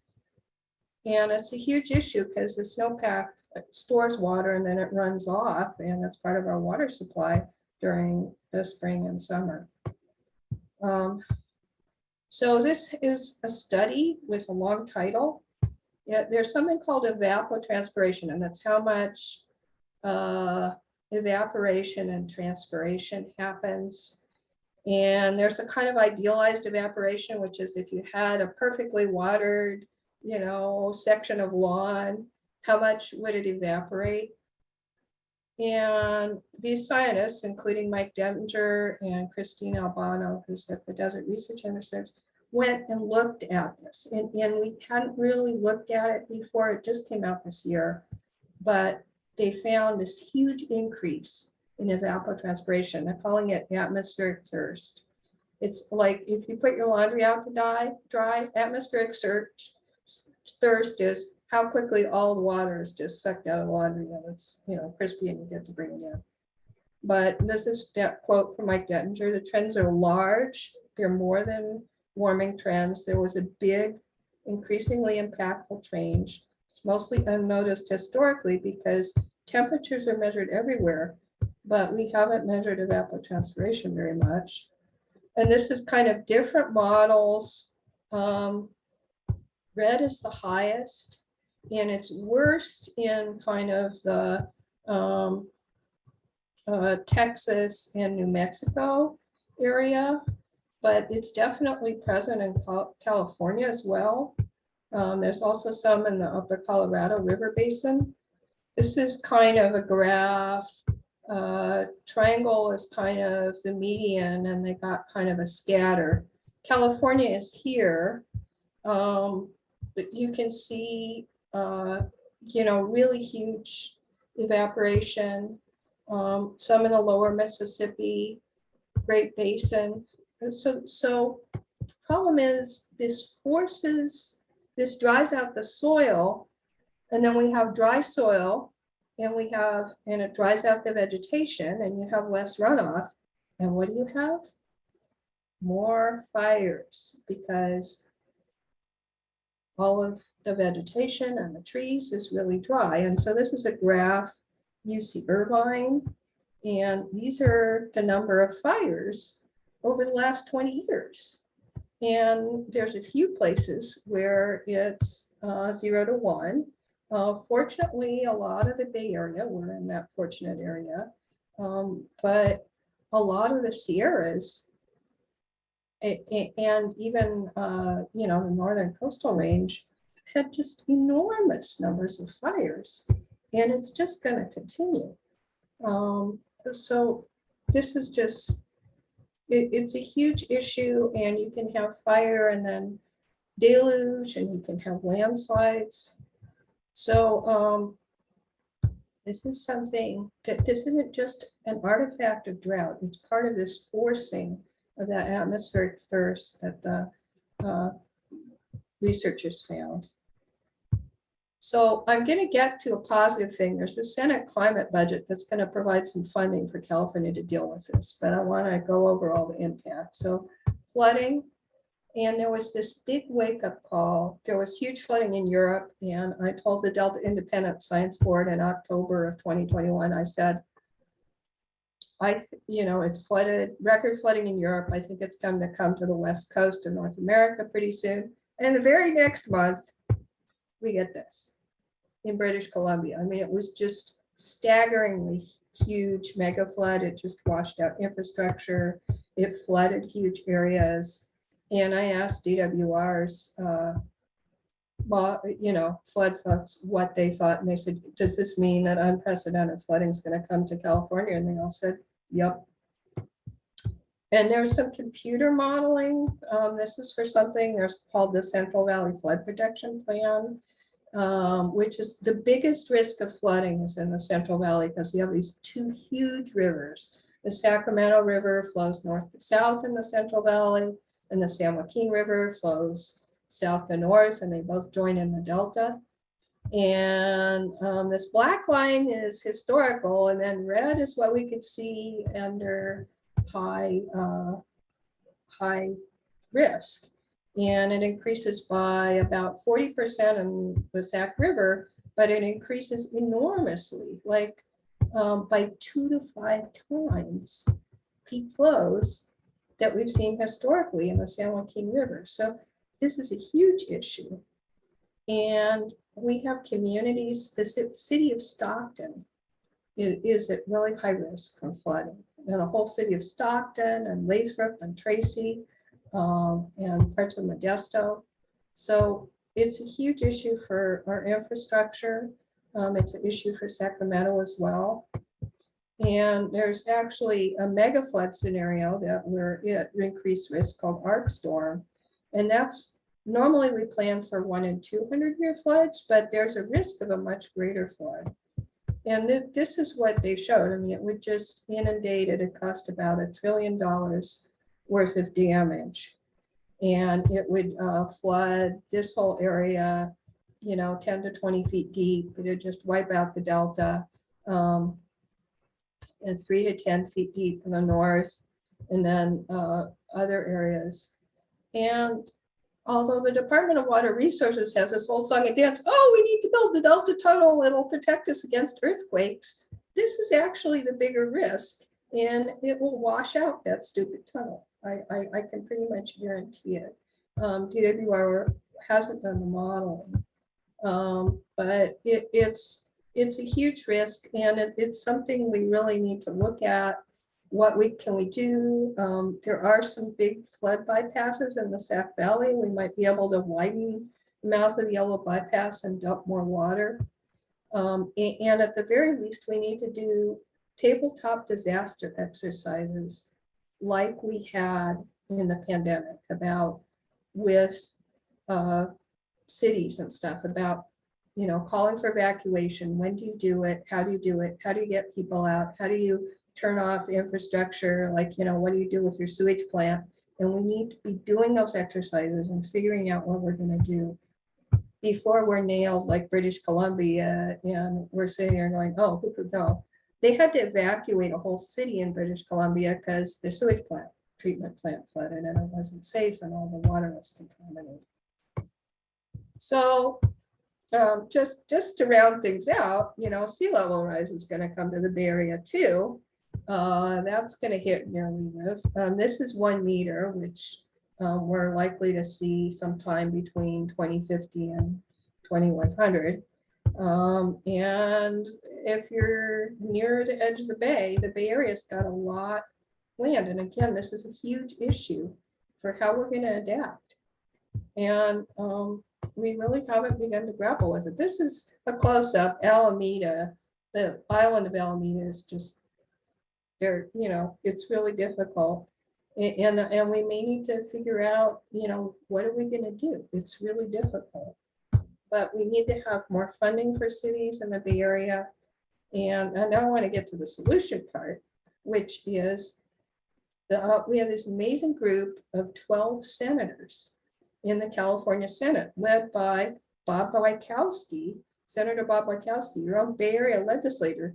And they got together and they came up with this plan. We had a $97 billion budget surplus, and they wanted to invest $18 billion in climate adaptation. Is $2 billion to rebalance state water supply and water rights, and to deal with the drought and that reduced runoff. They actually proposed using some money to just acquire land with senior water rights and just retire those senior water rights so there's more water in the rivers. And I really support it. I've been going around rounding up support for this because it's a solution. Otherwise, you have these increasing conflicts. And then there's 500 million to the Department of Conservation in the San Joaquin Valley because there's land there that's going out of production due to reduced water availability and stigma, which impacts groundwater. 1.5 billion for safe drinking water, and that's a huge issue with the drought in the San Joaquin Valley. And 1.5 billion for drought resilient water supply grants. And this is what I really like because it's solutions that don't impact the environment, like water recycling. You know, let's do tertiary treatment on our water and reuse it and not, you know, it's a way of getting a lot more mileage. Stormwater capture and groundwater cleanup. There's brackish groundwater in the Bay Area where people pumped a little bit too much groundwater and the bay water moved in. But you can go do cleanup on that groundwater and you can recover your groundwater basin. And that's really important. And in Southern California, they're doing it as well. And unfortunately, there's also areas where there was chemical contamination. That's a huge issue east of LA. You know, I think it's the San Fernando Valley, I should know. But this is critical. And then the thing I really like is $1 billion for flood management and dam safety, because we have to start investing in flood management. We're just really underinvesting given the kind of risks. And it's partly because all of the water supply folks, they're, you know, the water agencies are all making all this money selling water. And so they're all over Sacramento. They've hired professional lobbyists, but folks like you don't have anybody who's around saying, hey, we need to put money in flooding too. And I'll guarantee you that somewhere within the Bay Area, there's also local creeks that'll flood. San Jose had a huge flood. Well, not huge, but a you know, pretty big neighborhood flood that they hadn't anticipated just because it rained so darn hard. There's the wildfire package, so that's another part of it. They're planning to scale up treatment and really try to do fuel reduction and, you know, invest in kind of trying to do home hardening for communities in the Sierras, because there, you know, there's a lot of vulnerable communities that are at risk. And I met with campfire survivors, you know, and it, you know, it's just a mess. I mean, we've got to try to do what we can. They're going to put regional conservancies and put them to work, expanding staffing ratios in CAL FIRE. Workforce development and training people in fighting fires is just really critical. And, you know, everybody's dealing with not having enough staffing issues, and that's critical. So, you know, this is really important. Another thing is $3.3 billion over, it's going to be over 4 to 5 years to improve resilience. And some of that would be available to the Bay Area to start planning for how are we going to deal with sea level rise? What are we going to do with the infrastructure? There just hasn't been state funding for it. And $1 billion for disadvantaged communities, specifically targeted at these climate impacts on disadvantaged communities. And so some of this is in the governor's budget, but the funding for flooding and sea level rise adaptation isn't. And they're in negotiations right now. Senator Wachowski gave a town hall and he said he's going to fight for all of it. And he asked people to support him by contacting their assembly members and saying, I want this. And this is something I've been trying to organize people on. And ironically, I seem to be one of the few organizations in the state besides SPUR. SPUR is also supporting Wachowski's budget, who's supporting a sort of holistic, you know, let's deal with all of these disasters that are gonna, I mean, if we have as many displaced people, it's gonna be, you know, if we have people displaced from wildfires and for flooding, it's just going to be a disaster. And a human disaster as well. So anyway, this is what Senator Wachowski said, and it's something I'm doing every day. And part of it is to tweet to the governor. The governor liked my tweet on sea level rise adaptation. And then somebody must have told him that he wasn't investing in it because he unliked it. But, I think this is one of those critical points. We have a $97 billion surplus this year. And the way the stock market is going, we're not going to have it next year. But this year they're talking about, it's just a crazy amount of money. And I think it could really make a difference. So that's what I'm asking people to do. And as far as the tunnel, I think it's a kind of a boondoggle, and they really need to look at how it's really going to operate with climate change. But that's another topic. And we really need more water for the fish too.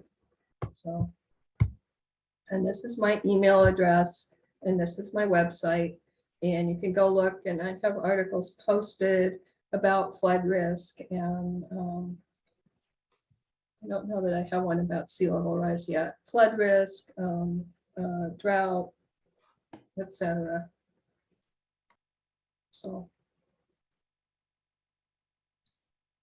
and that's my presentation. Thank you, Deidre. Thank you very, very much. I'm glad you were talking about Wachowski's plan and comparing it to the governor's plan. You mentioned that there was going to be like $1 billion to try to develop drinking water. Where they, maybe you don't know, but where would they even get the water from? I mean, Let me any idea? Let me look it up. There was a bunch of things they were going to do in the San Joaquin Valley.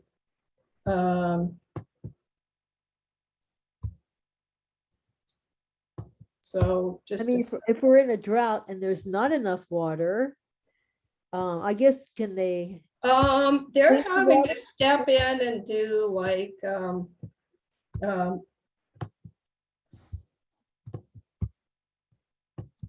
I'm gonna just try to go down here. This is the actual agenda. So let me go down. I think it's about page. What they need to do is they need to go find the unicorns with that drip water from their horns. And they need to put them in the Central Valley to fill up all the reservoirs and the rivers. Well, it's just not gonna happen. Oh, here it is. So minimum drought resiliency measures for small communities, 40 million low-income household, 200 million direct installation of efficiency improvements, funding development, cost mechanisms and staffing needs for permanent low-income rate assistance. So there's a bunch of stuff, and 100 million for DWR to allocate funding for projects that benefit drinking water.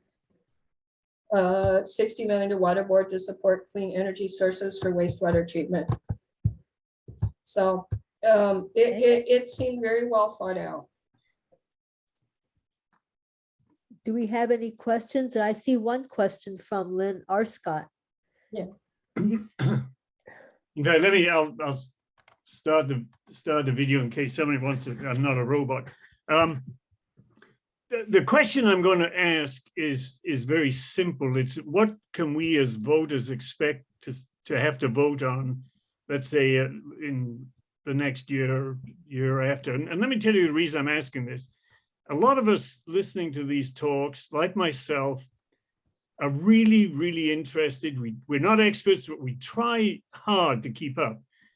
And it's so complicated, and we have these for and against arguments, and we just heard Deidre say she doesn't like the tunnels.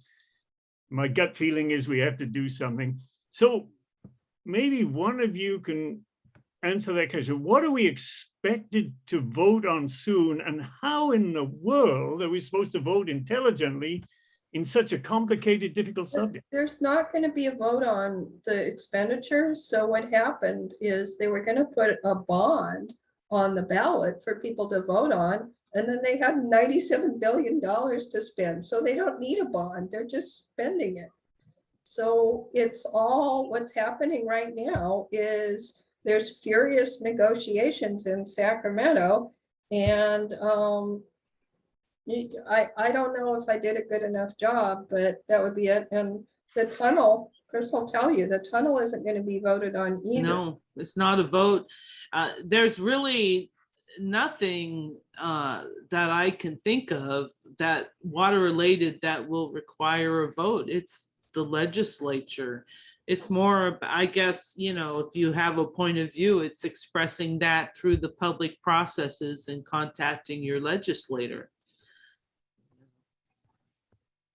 And I don't want to, you know, I like to encourage everybody to make their comments for or against whatever.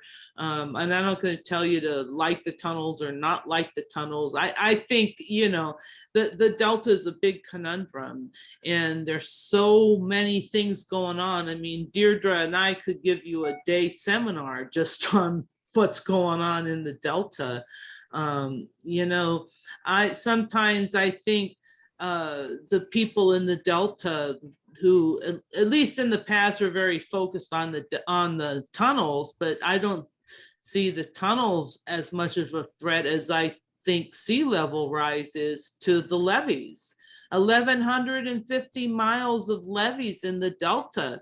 They should be pounding the halls in Sacramento trying to raise funds to raise those levees, to strengthen those levees. I think that's a much bigger issue for them than the tunnels, you know.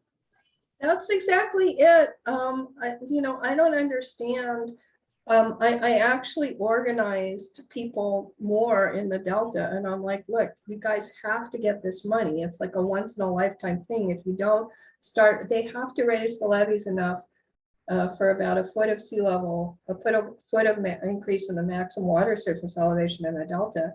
And on the San Joaquin side, they've got to raise the levees a lot to deal with the increased flood flows on the San Joaquin River, and they're all focused on the tunnels. And you know, one observer said that, you know, they're just going to flood the Delta trenches. You know, they talk about water wars.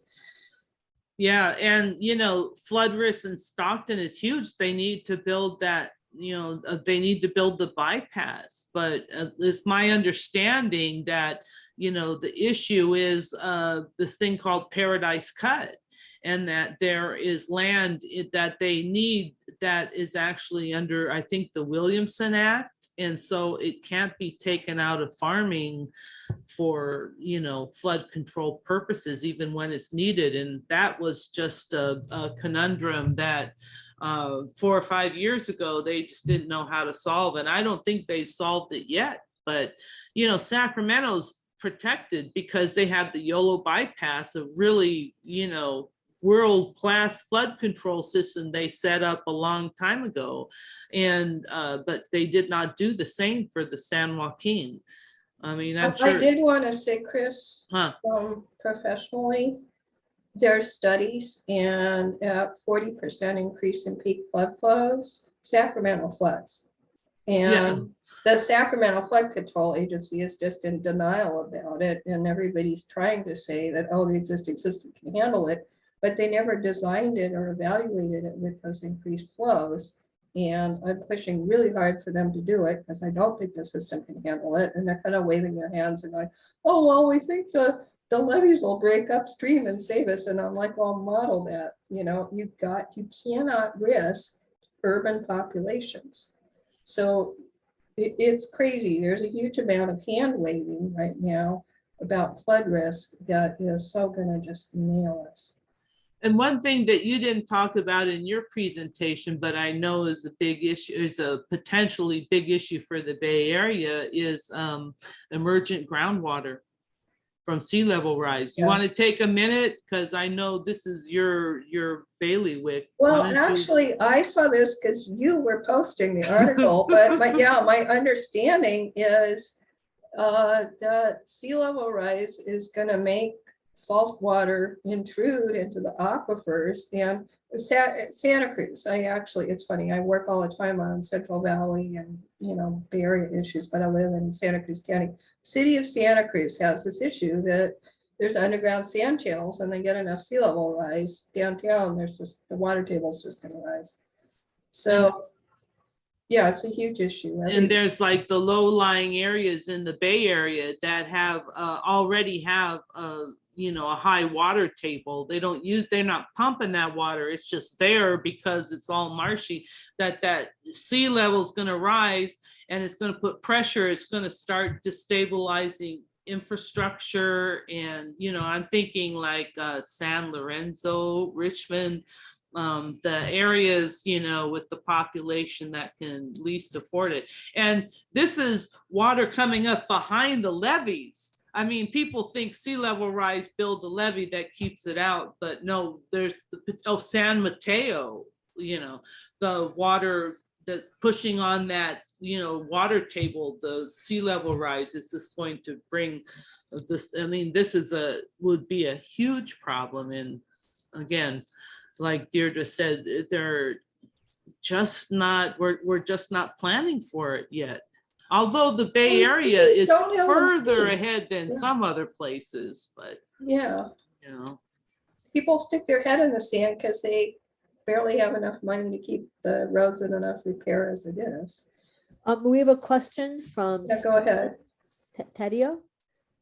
Yes, hi, good evening. Thank you both for the presentations. Very, very interesting and very serious issues. I guess I'm asking, and I kind of have a couple of parts to my question, but what should the average Californian expect in the coming years in terms of conservation? And do you see the conservation as being somewhat kind of unequal? It seems like I've lived up in this area now for 10 years. I spent most of my life in Southern California, and it seems like they use more water down there. I can say that because I'm from there. And I think because up in the Bay Area, I don't know if it's because it's the capitals nearby, but I feel like there's more sensitivity with it. Do you have anything to say to that in terms of how do you convey conservation to residents of the state? And I guess also too, and then how does California look maybe compared to places like Colorado and Utah that just seem to be even having less water?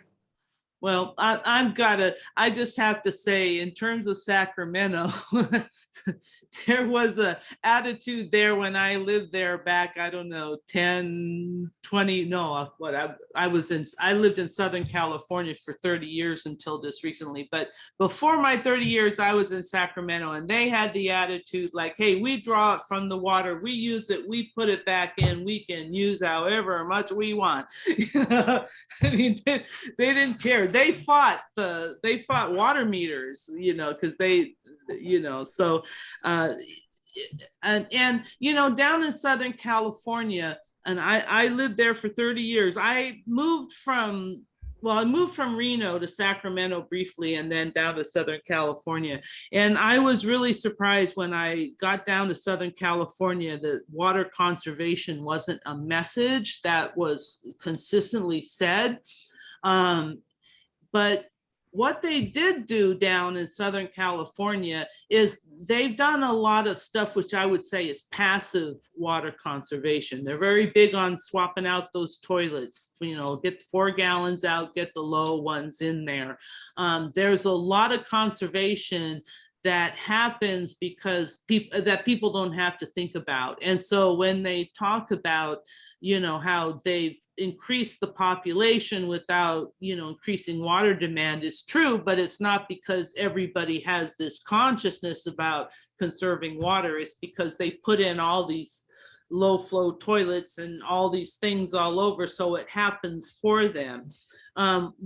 What it means on a it really depends on the neighborhood where you're at. how it's going to affect you. I lived in Santa Clarita, which is north of the San Fernando Valley, a very high growth area. And they had plans to build out the Santa Clarita Valley that predated the time, like back to 1984. I was protesting some road changes in regards to development. And I went down to the county and they said, well, if you want to, you know, oppose that, you should have been here in 1984. It was 1996, right? It's already approved. So, you know, so, but they had, so in Santa Clarita, they have groundwater. They acquired all the water rights for this development. So to be honest, they're not too concerned with how much water you use because, hey, we're still building out and we're only like 50% there, right? So in Santa Clarita, their restrictions this year are to water 3 times a week. Like, would you really water more than 3 times a week? I mean, that doesn't seem like much of a restriction to me, you know, but there are other areas where things are really tight. You've been hearing probably about Las Virgenes Water District. They're putting flow restrictors on their customers that are using too much water and ignoring the notices that they're getting. Las Virgenes is a well-to-do community, a lot of, you know, a lot of people there with means, and people that have a lot of money are used to this idea that, well, it may cost more, but I will use it, I will pay you more. I don't care, I'll pay you more. But the problem is with water, there isn't more. So you know, you can't just go and make more water.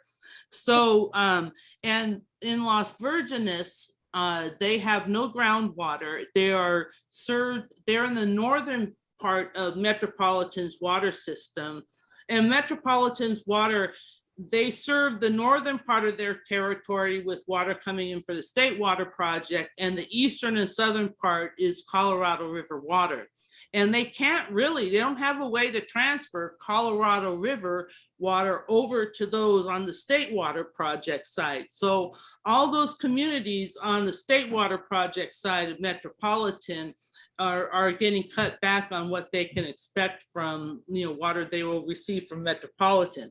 Some of them have groundwater, so okay, they can get by. Las Virgenes has no groundwater, so they are in a really, really tight situation. And if they run out of water, there's not much water, much way to get water to them. So, you know, it's, so Can I say something? Oh, I sure. actually had something to say on this because the situation is changing really dramatically because of climate change. So Metropolitan assumed they were going to get their they're going to take their full supply of Colorado River water this year, but Colorado River is short 4 million acre feet, and Reclamation gave them 60 days to figure something out. And this is what the general manager of Metropolitan Water District said on June 7th about they're also only getting 5% of their state water project allocation this year. And they planned on getting 22 to 33%. And they're getting less because of that reduced runoff, I said. So there is a systemic issue in water. They planned on more water during a drought that they're going to get, and we're in the worst drought in 1,200 years. And Abdel Khalil said, we are in an unprecedented situation where our water supplies from the state water project are so limited by drought and climate change, they do not meet their demands. Southern Californians must decrease their water use.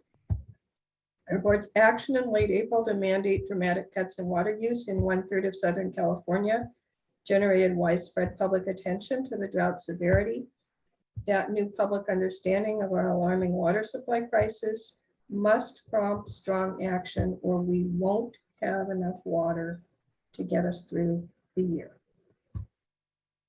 So Chris is right. We're taking, people like Santa Clarita are taking wholly inadequate steps. Given this kind of crisis, it's going to come back to bite them if they're saying, oh, only water your lawn 3 days a week. It is everywhere. It's going to be in pretty much every water district in the state except possibly San Diego, because San Diego built a really expensive desal plant. So San But that's Diego is- only supplying 7% of their water supply. So it's not, you know, it's not overwhelming. It's the Oroville Reservoir, which supplies the state water project, only was half full this year. So it's really a question of how long this goes on. And, you know, we're hitting the pain point in the Colorado River water in Southern California. But we're going to see how that happens. California has superior water rights to the rest of the states, like Arizona and you know, other states, but realistically, I don't think reclamation is going to let them just cut off Arizona. Say, well, you know, you've got junior water rights. So it is a tipping point, I think, you know, and we're all going to need to conserve more, and it might get painful at some point. Yeah, I look at the Colorado River and I just think, man, something's got to give there. Yeah, California has, you know, we have some of the most senior water rights, but 3.3 million acre feet of that's going into the Imperial Valley for irrigation. And they are like the third, you know, it's in water rights, first in time, first in right. And the Imperial Valley was getting settled and being built out for irrigation at the turn of the century. I think they filed their first water right in 1896 or something. So by 1904, they had amassed 3.3 million acre feet worth of water rights, which is equal to 1/5 the flow of the Colorado River, before climate change messed that all up. But at the time, they figured that there was 15 million acre feet of average flow of the Colorado River and 3.3 million acre feet going into the Imperial Valley. And as this theoretically, by water rights, if the Colorado River dwindles down to 3.3 million acre feet, all those other states have got to let that water pass to go down to the Imperial Valley. And I just don't think that they're going to say, that something, I think something's got to give there. I can't believe that they were going to say, okay, Nevada, Arizona, let that water go so we can have our winter vegetables. I think something's going to happen, at some point. So. Hi, Deidre, this is Nancy Harder. I posted this question online and I just wanted to put it out there. In San Ramon, we've got this massive community that's planned, 6,500 units, and there's construction going on all over the place. I mean, what you're saying is our existing water use is bad. What's going to happen? I mean, isn't there some kind of an approval that has to happen before they can start any kind of a project like that? I wanted to talk about this because it's something called systemic risk. So every water agency in the state made projections about what their water supply was going to be in a drought. And they are required, I think, to take into account 2-year and 4-year droughts, possibly 6-year droughts, but they didn't take into account a mega drought like we're having. And I'll pretty much guarantee that there's things happening with reduced runoff during climate change that we're just starting to understand. It's really dramatic. It's things we were thinking we would see towards the latter half of the century, and we're suddenly seeing it now. And it's accelerating. And we're just, there was a scathing review of Marin Municipal Water District by their local grand jury that was like, you guys overprojected what your water supply was going to be in a drought. So it's baked in and people really haven't started to realize yet. And it's something I'm trying to work with climate scientists to communicate this and communicate what the modeling shows, because people are hostages. They want to stick their head in the sand last year, January of this year, I was arguing with DWR and they were like, oh, we thought the 2014 to 2016 drought was a once in a generation drought. And no, it wasn't. I mean, it was climate change. But that was what they were planning for. And there's all these water managers that have used their historic experience. And it's wrong. I'd ask a question. I'd read some time ago that like 80% of the water in California is used for agriculture. And there are the three main crops that use it are rice, cotton, and alfalfa. And each of those uses more water than all the non-agricultural uses combined. And you mentioned the Imperial Valley. I mean, there must be some calls that changes in agricultural practice or something. I mean, those are happening right now. Everybody, Arizona, everybody is screaming at Imperial Valley about let's stop irrigating so much alfalfa.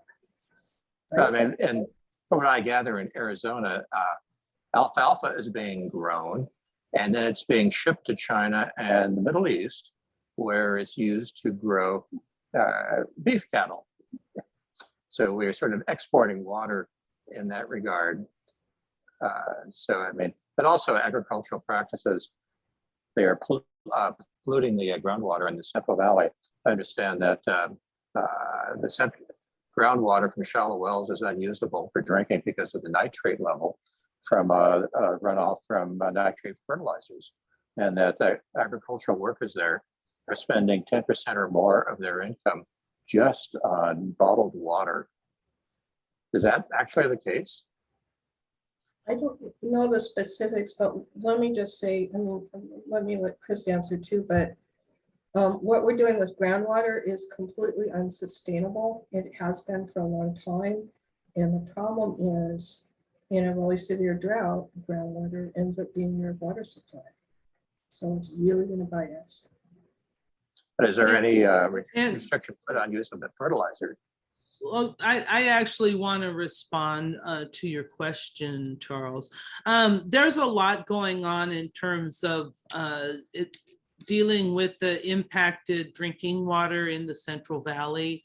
There's a number of programs that have gone, that are addressing this. One of these programs is the CV Salts program, which is they came together and they developed this plan, the agricultural producers, to address nitrate and also salt management. There's sort of two prongs to this program, but with the nitrate program, figuring out how to solve the nitrate situation, it's not easy. And it's also, the farmer that you see out in the field today is not totally responsible for all that nitrate that's contaminating the aquifers. It's come from 100 years of farming. So they're trying to figure out how to deal with it. So they've come together with the CV Salts program. And one of the things is, if you're in the high priority nitrate management areas, you have to be supplying replacement water. So there are some places that have set up fill stations for residents, or they're getting bottled water delivery. I think, kind of like everything, some of these some factions of this are working better at this than others, but there is a movement to address and provide replacement water for folks that are impacted by nitrates. And it's not like nitrates are contaminating the entire Central Valley. There are hot spots for it, places that are worse than others. And also with the groundwater management, they've actually been addressing this too. And in some cases, they've been able to improve supply and contamination levels in the domestic wells by placing a recharge basin in the right place. So that it recharges the groundwater, dilutes the contaminants and raises the level depending on where they put it. So there are things like that that are going on. Also, the State Water Board, I believe, was given the authority to require consolidations. So there are a lot of places in the Central Valley where communities of color have been excluded from the water system. And so they're on these bad, poor, shoddy water systems. And there's a city nearby that has a great system. And so the State Water Board has also been forcing, in some cases, consolidations, to forcing these larger water systems to take on these other ones. And I will say too, because I always like to tell you when people are doing good things, the city of Fresno is actually willingly consolidated some of their neighboring poorer systems. It takes a lot of work, but they actually did not wait for the State Water Board to order them. They actually went to work and has made it happen. So, there are people that are coming together and working on this. Is there also a selenium problem yet? Oh, no. No, I don't think so. I mean, any more than closing Kesterson. I think there's something going on with the Grasslands project, but I am not up on selenium. Maybe Deirdre knows. Selenium is toxic to birds that eat things. It bioaccumulates in the food chain, but it's not toxic to humans in those kinds of concentrations. So it's not an issue for human drinking water. Thank you. Okay.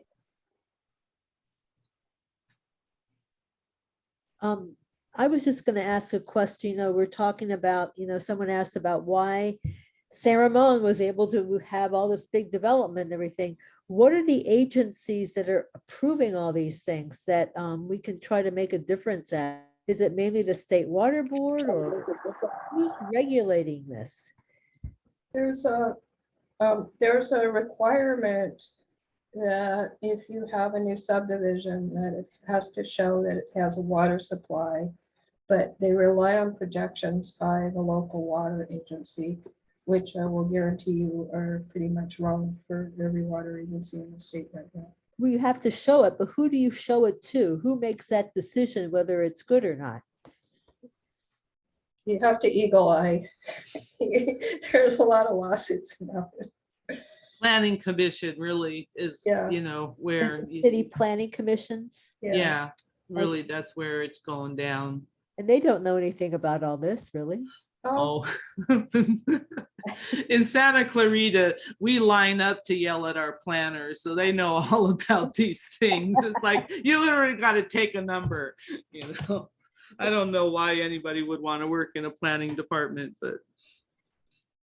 Okay, so it's just our local planning commissions that we have to get, tell them you need to be more educated about the water supply and what's needed. And, land use is one of those things that is local. Local governments fiercely want to hold on to their land use authority. They don't want to give it up. They certainly don't want the state coming in and saying you can't build there or whatever. And so, it's the city or the county. Yeah. And I then think that the issue is going to be that local water agencies, there's something called an urban water management plan or an integrated regional water management plan that they have to complete every so many years. Is it every 5 years, Chris? Something like that. Yeah. And so the next round of it, they're going to probably have these new realization of it. Unfortunately, they just did it. And at that point, they're going to have to really start bringing in some alternative water supplies into their portfolio, more recycling, brackish groundwater cleanup, different kinds of things to be able to show we have the water supply. And the Department of Water Resources, does DWR review their water management plans, or? I think they technically review them, but I don't think they weigh in on them. I don't believe they evaluate them like they evaluated the groundwater plants. I don't think there's anything like that. I think they probably review them to make sure that they include the required sections, but I believe that's probably it. Clean Water Action was organizing people to comment on all the different urban water management plans 5 years ago, and particularly the first round, I think, in 2010, but that's kind of fallen off, and it's a big issue. But, you know, it's something the next round, people may be really interested in their local water supply, the way things are going. So, yeah, and that's what I did work. There are people who organized to go yell at Metropolitan Water District about their assumptions, and Santa Clara Valley Water District is a really big one.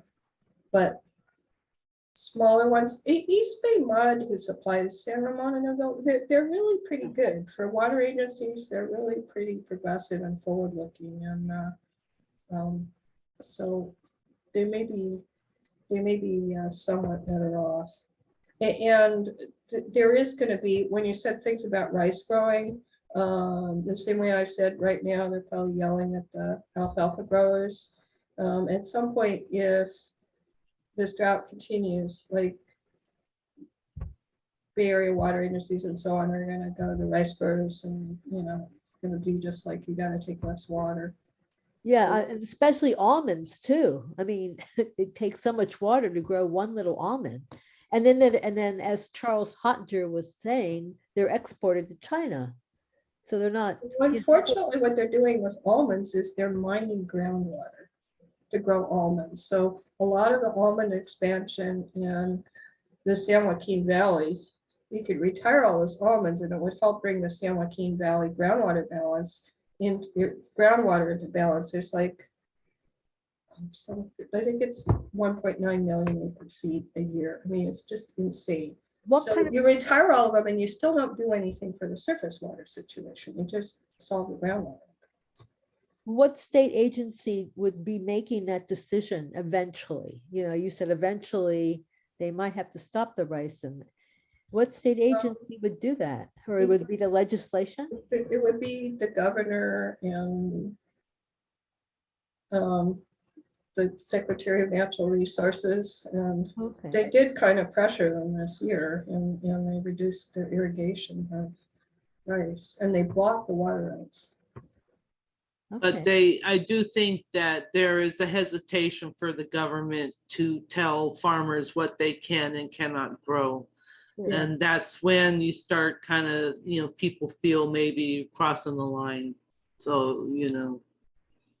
We'll only go there if the drought gets really, really, really bad. And Read the bill. theoretically, if it's bad, then the farmers won't, you know, they won't grow it, you know, they'll make the decision themselves theoretically, but. Yeah. Read the billboards along I-5. Yeah, I like it how, what is it? It's about Kings County. It starts saying, welcome to Southern California, a water deprived area or whatever. And I am like, but this is not Southern California. You do not have blonde haired Jeep driving, latte sipping soccer moms clogging your road. So you are not Southern California. I'm sorry, Button Willow, give it up. You know. I love her. She's a treasure. Thank you. Well, let's see, do we have any other questions? I don't think I see any. This has been really enlightening, not happy news, but thank you so much, Deidre and Chris, for coming and speaking at our meeting. And I really appreciate it. Thank you. I'm just going to change my last name to Doom, Deirdre Doom. But it's pronounced Deidre Des Jardins, right? Yeah, Des Jardins. Yeah, it's French. Yeah, okay. And Well, I tell you, you know, can they, and I will give send out to my members your websites and your email so they can follow you and learn more from all your information. that you both do this, like for 10 years, you've been doing this on your own. It's just wonderful. We Oh, appreciate Chris is that. amazing though. I have my website got like 100,000 hits and Chris got like, what, 6 million or something? Oh, yeah, yeah. And I crossed over 5 million, I think, and I'm going over my, Yeah. but no, this has been fun. You know, Deirdre and I have never sat on a panel together. So, I mean, I think Deirdre and I could sit here and just talk about this, that, you know, we could just keep our own conversation going. It was Mhm. fun. I don't get to do this often, so I really enjoyed it. And I hope that, you know, you all did too, and you learned something. So, Yes, yes. Absolutely. This was a great back and forth. Just loved it. But Chris, you're a walking water encyclopedia. I'm just amazed. I know sometimes that people ask me a question and I'm just surprised at what falls out of my mouth. I'm like, oh, I didn't realize I knew all that. Yeah. But we appreciate you. Thank you so much for being at our meeting and coming. It was wonderful. All Excellent. right. Absolutely. Enjoy the rest of your evening, everybody. You too. Yeah. Thank you, everyone.